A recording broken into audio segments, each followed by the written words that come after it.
বন্ধু বান্ধৱীসকল, আপোনালোকে ইতিমধ্যে সকলে গম পাইছে যে অহা 1 এপ্ৰিলৰ পৰা ইউপিএছ হ'বলৈ গৈ আছে, তাত ইউনিফাইড পেঞ্চন হ'বলৈ গৈ আছে।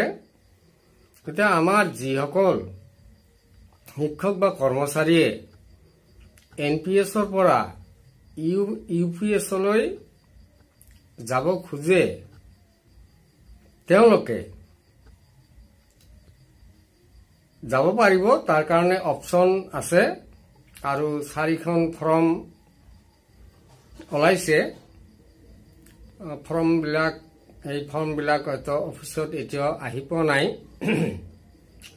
কিন্তু আমাৰ বৰ্তমান যিসকলে কাম কৰি আছে, এই কাম কৰি থকা শিক্ষক বা কৰ্মচাৰীয়ে A2 ফৰ্মখন ফিল আপ কৰিব লাগিব আৰু 2025 চনত এপ্ৰিল মাহৰ পিছত যিসকলে নিযুক্তি পাব, তেওঁলোকে A1 ফৰ্মখন ফিল আপ কৰিব লাগিব।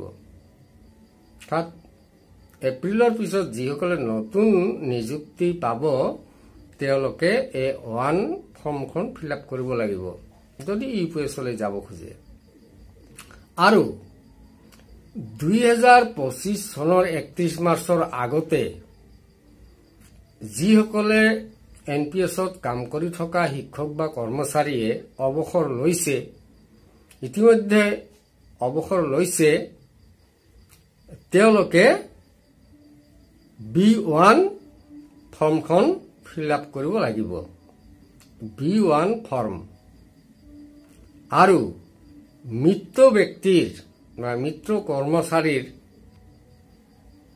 বা শিক্ষকৰ পত্নীয়ে যদি ইউপিএছ ল'ব খোজে, তেতিয়াহ'লে B2 ফৰ্মখন ফিল আপ কৰিব লাগিব। মুঠতে 4খন ফৰ্ম আছে, 4 প্ৰকাৰৰ। এতিয়া গেজেট নটিফিকেশ্যন ওলাই গৈছে ইউপিএছৰ,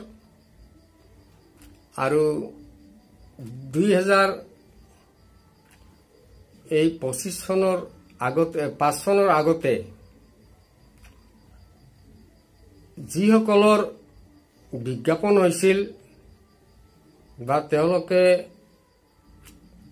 আগৰ পৰাই চাকৰি কৰি আছিল, তেনেকুৱা ধৰণৰ শিক্ষক বা কৰ্মচাৰী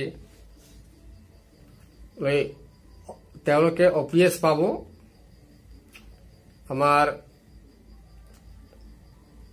প্ৰাদেশিত হোৱা ফেঞ্চাৰ স্কুলৰ পৰা প্ৰাদেশিত হোৱা 2013 চন আৰু 2021 চনত প্ৰাদেশিত হৈছিল ফেঞ্চাৰ স্কুলবিলাক। তেওঁলোকৰ কাৰণে ভাল খবৰ, 2013 আৰু 2021 চনত প্ৰাদেশিত হোৱা শিক্ষকসকলক কি হ'ব, তেওঁলোকে OPS মানে পুৰণা পেঞ্চন পাব। তেওঁলোকে পুৰণি পেঞ্চন পাব। এইটো নথৈ আনন্দিত হ'ব লগা কথা যে 2013 আৰু 2021 চনত প্ৰাদেশিত হোৱা স্কুলসমূহৰ শিক্ষকসকলে প্ৰায় 40,000 শিক্ষকে কি কৰিব, OPS অৰ্থাৎ পুৰণি পেঞ্চন পাব। এইটো বৰ ভাল খবৰ।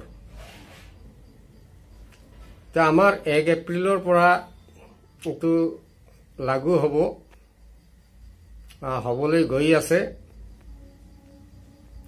আমাৰ মুখ্যমন্ত্ৰী ডাঙৰীয়াই প্ৰেছ ক্লাবত এই বিষয়ে কৈছে। আমি জানিব পাৰিছো যে ইউপিএছ হ'বলৈ গৈ আছে 2025 চনৰ 1 এপ্ৰিলৰ পৰা, আৰু কিছুমান শিক্ষক বা কৰ্মচাৰীয়ে OPS